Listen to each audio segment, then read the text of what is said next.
Salam saudara yang dikasihi oleh Yahweh, kita bersyukur di minggu kedua ini kita masih diberikan kuat dan sehat, dan saat ini kita mau dengarkan firman Yahweh. Namun sebelum kita berdoa, Bapa dalam surga yang kami sembah dalam nama Yesus HaMasiah, hati kami penuh rasa syukur kepadamu atas segala pemeliharaanmu, penjagaanmu. Kami ada sampai saat ini. Kami mau dengarkan firman-Mu, Roh Kudus surapi kami, agar kami semakin dikuatkan, diteguhkan dalam Engkau. Kami sambut firman-Mu dalam nama Yesus HaMasiah kami berdoa. Haleluya, amin. Pada kesempatan ini, di hari Pentakosta ini, kita mau mempersiapkan diri untuk dengar firman Yahweh yang saya ambil dalam Yohanes pasal 14 ayat yang ke-16 dan 17 dan ayat 24 yang berbeda demikian. Dan aku akan meminta kepada Bapa, dan Dia akan mengaruniakan kepadamu penghibur yang lain, supaya Dia tinggal bersama kamu selamanya, yaitu Roh kebenaran, yang dunia tidak dapat menerimanya, karena dunia tidak melihat Dia, juga tidak mengenalnya. Namun kamu mengenalnya, karena Dia tinggal bersama kamu dan akan berada di dalam kamu. Ayat 26. Namun penghibur, yakni Roh Kudus, yang akan Bapa utus dalam namaku, Dia akan mengajar kamu segala sesuatu dan akan mengingatkan kamu segala sesuatu yang telah kukatakan kepadamu. Saudaraku, dalam hari-hari ini begitu banyak tantangan rintangan yang dihadapi oleh kita manusia hidup di akhir zaman ini. Namun satu hal yang perlu kita sadari, ada penolong yang sejati di dalam hidup kita, yaitu Roh Kudus. Hari ini saya berikan temanya, pentingnya Roh Kudus bagi manusia. Sekali lagi, pentingnya Roh Kudus bagi manusia. Kita sadar bahwa semakin dekat kedatangan Yesus HaMasiah yang kedua kalinya menjemput anak-anaknya, maka iblis juga gencar melakukan penyerangan terhadap anak-anak Yahweh supaya goyah imannya. Tapi kita bersyukur ada penolong yang sejati yang Yahweh berikan kepada kita, yaitu Roh Kudus. Makanya kita sangat memerlukan Roh Kudus itu di dalam hidup kita, agar kita menang melawan segala tipu muslihat daripada si iblis. Karena iblis itu sadar waktunya tinggal sedikit lagi, maka dia gencar menyerang kepada anak-anak Yahweh. Tetapi jangan takut saudaraku, ada Roh Kudus yang menjadi penolong yang penting bagi kita. Maka saat ini apa saja pekerjaan Roh Kudus di akhir zaman ini, khususnya bagi orang-orang percaya, bagi anak-anak Tuhan Yesus. Yang pertama-tama, Roh Kudus memberikan air kehidupan bagi manusia. Dalam Yohanes pasal 7 ayat 38 sampai 39 yang dikatakan demikian, siapa yang percaya kepadaku, sebagaimana yang telah kitab suci katakan, dari lubuk hatinya sungai-sungai akan mengalirkan air yang hidup. Dan dia mengatakan hal itu mengenai Roh yang orang-orang percaya kepadanya akan segera menerimanya, karena pada waktu itu Roh Kudus belum tampil sebab Yesus belum dimuliakan. Jadi 2 minggu lalu kita memperingati hari kenaikan Yesus HaMasiah, dan juga hari ini kita peringati hari Pentakosta. Ketika Yesus naik ke surga, Dia berkata, jangan sedih, aku minta kepada Bapa supaya Dia mengutus Roh Kudus kepadamu. Nah, kehadiran Roh Kudus dalam diri kita yang pertama-tama memberikan air kehidupan. Air kehidupan di sini bicara tentang sukacita, damai sejahtera yang terus-menerus keluar dari hati kita, karena sumber daripada damai sejahtera itu bukan harta, bukan uang, bukan kedudukan, tapi Roh Kudus itu sendiri. Yang kedua, apa pekerjaan Roh Kudus yang dikerjakan dalam diri manusia? Roh Kudus mengajari bagaimana cara menyembah Yahweh yang benar. Ya, bagaimana cara menyembah Yahweh yang benar? Dalam Yohanes pasal 4 ayat yang ke-24, Yahweh itu adalah roh. Barang siapa menyembah Dia harus menyembah dalam roh dan kebenaran. Di dalam Perjanjian Lama dituntut orang-orang Israel melakukan hukum Taurat, tetapi tidak bisa mereka lakukan karena tidak ada kekuatan yang bekerja di dalam diri dia. Tapi kita bersyukur di akhir zaman ini, Yahweh sudah curahkan roh-Nya bagi kita, supaya melalui Roh Kudus yang ada di dalam diri kita itu, kita bisa menyembah Yahweh dengan benar, di dalam roh dan kebenaran, bukan asal-asalan, bukan sekedar, tetapi fokus kita menyembah Yahweh, pencipta alam semesta itu. Yang berikutnya, apalagi pekerjaan Roh Kudus yang dikerjakan bagi kita. Roh Kudus itu sebagai guru bagi kita untuk mengerti firman Yahweh dan melakukannya. Di ayat yang ke-26 tadi dikatakan, namun penghibur, yaitu Roh Kudus yang akan Bapa utus dalam namaku, Dia akan mengajar kamu segala sesuatu dan akan mengingatkan kamu segala sesuatu yang telah kukatakan kepadamu. Ingat, guru sejati di dalam diri saudara dan saya ada Roh Kudus. Jadi kalau engkau ingin menang menghadapi segala tipu muslihat daripada si iblis, ingat ada guru sejatimu namanya Roh Kudus. Dia mengajari engkau bagaimana mengerti firman Yahweh dan melakukan firman Yahweh itu sendiri. Yang berikutnya, apalagi pekerjaan Roh Kudus dalam diri manusia? Roh Kudus menuntun manusia untuk hidup dalam kekudusan dan hidup dalam buah-buah Roh Kudus.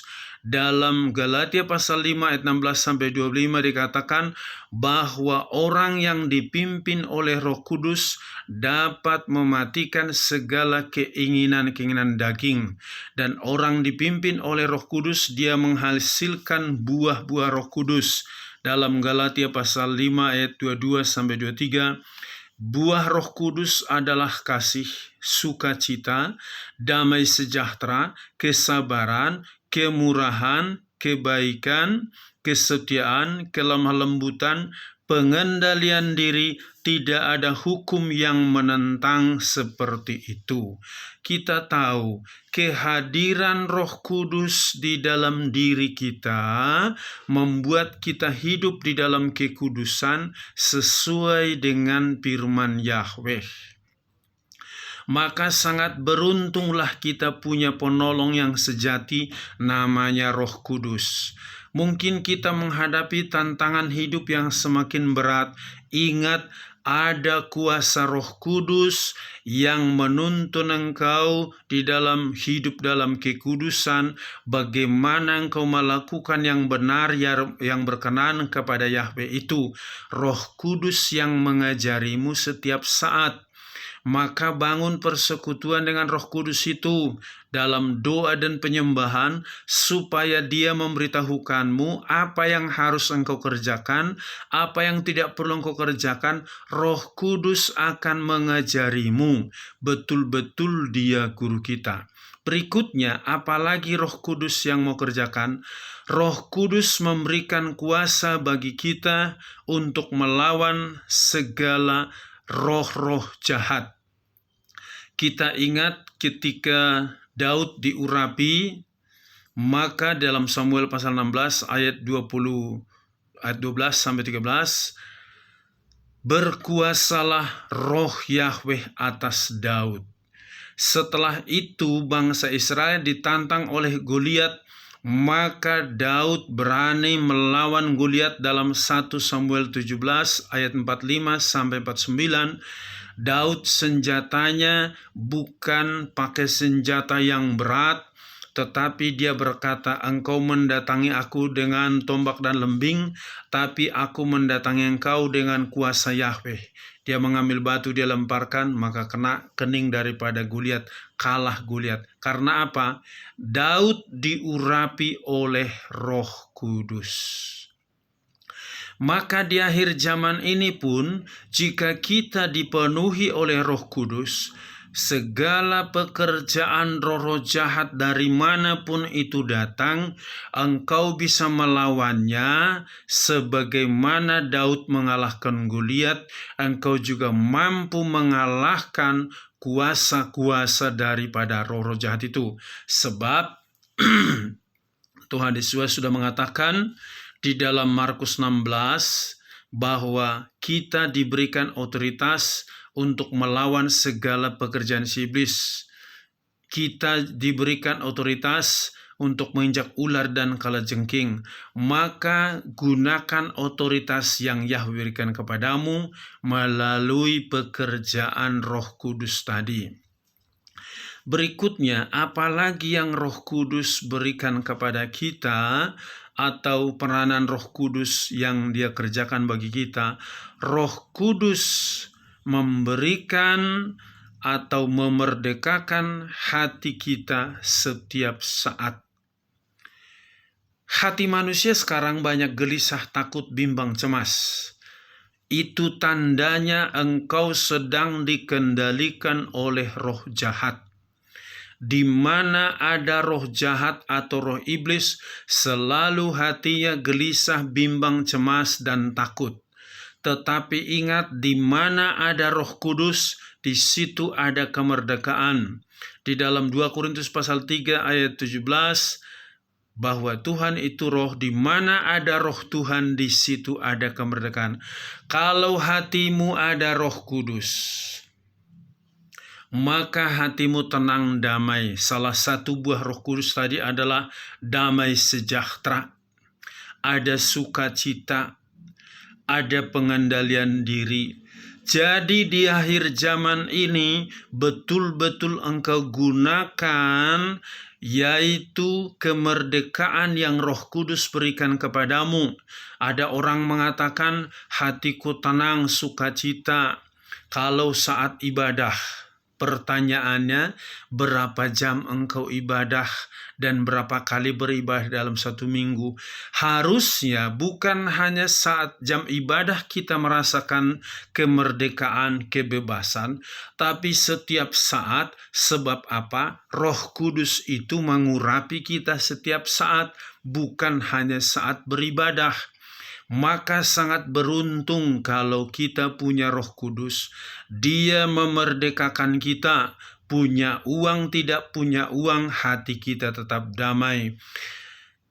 Dihina orang, direndahkan orang, kita juga tetap bersukacita. Sebab apa? Ada Roh Kudus yang memberikan ketenangan, kedamaian dalam hati kita. Maka biasakanlah hatimu merdeka. Di dalam Roma pasal yang ke-8 ayat 2 yang berbunyi demikian, sebab hukum roh kehidupan di dalam Hamasiah Yesua telah membebaskan kita dari hukum dosa dan hukum maut.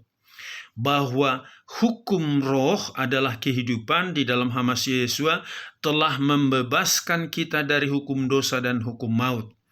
Jadi biarkan hatimu merdeka setiap saat, sebab Roh Kudus datang bukan hanya hari Pentakosta, kita peringati hari Pentakosta, tapi setiap saat Dia hadir dalam hatimu, dalam hidupmu, sehingga hatimu merdeka. Kalau hatimu merdeka, tenang, engkau tenang mengerjakan pekerjaanmu, di mana hati yang gembira adalah obat yang manjur. Kalau hatimu tenang, damai, tubuhmu juga sehat, rohmu sehat, bisa kau mengerjakan banyak pekerjaan. Karena apa? Ada kemerdekaan di dalam rohmu. Berikutnya apalagi yang Roh Kudus kerjakan dalam diri kita? Roh Kudus memeteraikan kita bahwa kita menjadi milik daripada Yahweh. Dalam Efesus pasal 4 ayat yang 30 dikatakan demikian. Dan janganlah kamu mendukakan Roh Kudus Elohim, yang olehnya kamu telah dimeteraikan hingga hari penebusan. Bahwa Roh Kudus sudah memeteraikan kita menjadi milik daripada Yahweh itu. Jadi bukan katanya, bukan mudah-mudahan, saya kira-kira nanti kalau mati masuk surga enggak. Itu perkataan orang yang belum dipenuhi oleh Roh Kudus. Kalau engkau sudah dipenuhi Roh Kudus, engkau dan saya sudah dimeteraikan menjadi milik Yahweh. Kalau kita milik Yahweh, dijamin pasti masuk surga. Bukan mudah-mudahan, tapi pasti. Berikutnya, apalagi yang Roh Kudus kerjakan bagi kita? Roh Kudus itu sebagai penghibur yang sejati. Sekali lagi, Roh Kudus penghibur sejati bagi manusia. Sekarang banyak orang ke tempat rekreasi, ke tempat hiburan. Mungkin berapa jam engkau di sana, berapa hari di sana, pulang sedih lagi. Itu tergantung situasi. Kalau engkau punya duit, tapi kalau nggak punya duit, berarti nggak ada hiburanmu. Tetapi penghibur yang sejati adalah Roh Kudus. Bukan manusia, bukan harta, bukan uang, bukan kedudukan, tapi penghibur sejati adalah Roh Kudus. Saya baca ulang tadi di ayat yang ke-26 dalam Yohanes 14 ayat 26. Namun penghibur, yakni Roh Kudus yang akan Bapa utus dalam namaku, dia akan mengajar kamu segala sesuatu dan akan mengingatkan kamu segala sesuatu yang telah kukatakan kepadamu. Roh Kudus itu peranannya salah satu adalah menghibur. Sebab apa? Manusia sudah jatuh dalam dosa, diperangkap oleh iblis, tapi kehadiran Roh Kudus memberikan kemerdekaan, kebebasan, dan penghiburan. Sehingga masa lalu kita sudah dihapus dan masa depan kita sudah dijamin karena Dia menghibur hati kita. Maka kita bersyukur punya Roh Kudus yang luar biasa memberikan kemenangan. Yang berikutnya, apalagi pekerjaan Roh Kudus? Roh Kudus menjadikan kita menjadi anak daripada Bapa di surga. Di dalam Galatia pasal 4 ayat 6-7 berbunyi demikian. Kamu adalah anak Elohim, telah mengirim Roh Putranya ke dalam hatimu untuk berseru, Aba ya Bapa. Maka dari itu kamu bukan lagi hamba, melainkan anak. Dan jika kita anak, maka kamu juga ahli waris Elohim melalui Hamasiah, melalui Yesua. Dikatakan kamu anak Elohim, telah mengirim Roh Putranya ke dalam hatimu, berseru, Ya Aba, Ya Bapa. Di mana rumah Bapa kita, di situ kita berada. Maka di dalam hari kenaikan kemarin saya tegaskan, kata Tuhan Yesus, jangan biarkan hatimu gelisah dan takut. Aku pergi ke rumah Bapa menyediakan tempat bagimu. Nanti kalau sudah, aku datang lagi menjemput kamu supaya di mana aku berada, kamu pun berada. Karena Roh Kudus itu sudah memeteraikan kita jadi anak, maka Bapa kita tinggal di surga, kita pun akan dibawa ke surga. Harusnya kita senang dong, bersyukur. Kalaupun di dunia engkau tidak punya rumah atau masih ngontrak, atau mungkin rumahmu tidak bagus, Bapa di surga sudah siapkan rumah yang terbaik bagi saudara dan saya. Maka tetaplah pegang kehadiran Roh Kudus dalam dirimu yang sudah menjadikan engkau menjadi anak daripada Bapa di surga. Yang berikutnya, Roh Kudus menuntun kita untuk hidup dalam kasih. Di dalam 1 Korintus pasal 13 ayat 4-7 dikatakan bahwa kasih itu berpanjang sabar, bermurah hati, penuh kebaikan, dan juga dia kuat sabar menanggung segala sesuatu.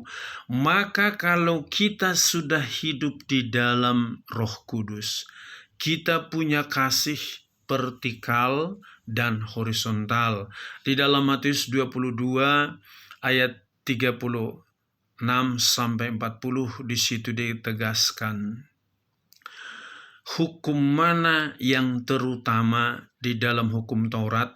Kata muridnya, Tuhan Yesus jawab, hukum yang pertama, kasihilah Yahweh Elohimmu dengan segenap hati, jiwa, dan akal budimu. Itu yang pertama dan terutama. Hukum yang kedua yang sama seperti itu, kasihilah sesamamu manusia seperti mengasihi dirimu sendiri. Dalam dua hukum inilah tercakup hukum Taurat dan kitab para nabi. Jadi kalau kita ada Roh Kudus, kita pasti punya kasih baik terhadap Yahweh, terhadap sesama. Kalau memberi persembahan bukan sekedar, tapi dengan rasa syukur, menolong sesama juga bukan hitung-hitungan, tapi dengan sukacita, tidak bersungut-sungut, tapi selalu sukacita untuk menolong orang lain. Yang berikutnya, kita apalagi pekerjaan Roh Kudus itu bagi kita, Roh Kudus memberikan kita karunia-karunia Roh Kudus dalam 1 Korintus pasal 12 ayat 7 sampai 11, di mana di situ dikatakan kita punya karunia iman, mujizat kesembuhan, bernubuat, menafsirkan bahasa roh, yaitu membedakan bermacam-macam roh, sehingga lewat karunia-karunia ini kita mampu menguji semua pekerjaan iblis, dan kita juga bisa menangkap segala pekerjaan iblis, dan kita melawannya dengan kuasa Roh Kudus karena kita sudah berikan kuasa. Itu dijelaskan dalam karunia Roh Kudus dalam 1 Korintus pasal 12 ayat 7 sampai 11. Yang terakhir, saudaraku, yang menjadi pekerjaan Roh Kudus bagi kita, Roh Kudus memberikan keberanian bagi kita untuk memberitakan Injil. Jadi saya heran kalau ada orang mengatakan saya penuh Roh Kudus tapi nggak berani bersaksi kepada orang di sekelilingnya siapa Yeshua HaMasiah itu kepada orang lain, dia takut. Itu berarti bukan Roh Kudus. Orang yang selalu takut memberitakan Injil berarti dia belum dipenuhi oleh Roh Kudus. Tapi kalau engkau sudah dipenuhi Roh Kudus, engkau bersaksi berani seperti Paulus dan Silas, seperti Stefanus, bahkan siap mati karena memberitakan Injil. Dalam Yesaya pasal 61 sampai 3 dikatakan, Roh Yahweh ada padaku untuk memberitakan kabar baik, berita sukacita, kesembuhan, pemulihan bagi orang lain. Di dalam Kisah Rasul pasal 1 ayat 8, kamu akan menerima Roh Kudus dan kamu akan menerima kuasa kalau Roh Kudus turun ke atas kamu. Kamu akan menjadi saksiku Yerusalem, Yudea, Samaria sampai ke ujung bumi. Jadi persiapkanlah dirimu untuk setiap saat beritakan Injil, sebab kedatangan Yeshua HaMasiah sudah semakin dekat. Mari kita hidup dalam urapan Roh Kudus setiap saat. Biar bukan hanya hari Pentakosta hari ini kita merasakan Roh Kudus, tapi setiap saat engkau rasakan hadirat Roh Kudus itu mengurapi engkau di sekolahmu, di kampusmu, di tempat pekerjaanmu, di tempat usahamu. Roh Kudus bekerja dimanapun engkau berada. Roh Kudus mengurapimu. Biar engkau merasakan ketenangan, kedamaian, sukacita. Biar melalui firman ini saudara dan saya dipersiapkan untuk menyambut kedatangan Yeshua HaMasiah yang kedua kalinya jika kita sungguh-sungguh dipenuhi oleh Roh Kudus. Amin. Sampai di sini firman Yahweh. Kita berdoa. Bapa dalam surga, kami bersyukur atas firman-Mu yang sudah kami dengar. Engkau telah mengingatkan kami betapa kami sangat beruntung memiliki Roh Kudus dalam hidup kami sebagai guru kami, sebagai pembimbing kami, sumber kasih kami, sumber kuasa kami. Lengkaplah sudah, kami sudah ditebus dengan darah daripada Yeshua HaMasiah melalui tubuh dan darah-Mu, dan kami juga diberikan penolong yang sejati yaitu Roh Kudus. Kami sangat bersyukur mempersiapkan diri kami hidup dalam kekudusan dan kebenaran. Ketika Engkau datang kedua kalinya, kami didapati tidak bercacat celah, tapi kami layak masuk dalam kerajaan-Mu. Berkati setiap anak-anak-Mu, kuatkan imannya menghadapi segala keadaan. Biarlah kekuatan Roh-Mu bekerja di dalam diri setiap anak-anak-Mu. Berkati bapak-bapak, ibu-ibu, pemuda, remaja, anak-anak. Berkati seluruh hamba-hamba-Mu. Berkati seluruh anak-anak-Mu. Berikan keberanian untuk memberitakan firman-Mu. Berkati bangsa dan negara kami. Terpuji-pujilah nama-Mu. Di dalam nama Yesus HaMashiach kami berdoa. Haleluya. Amin.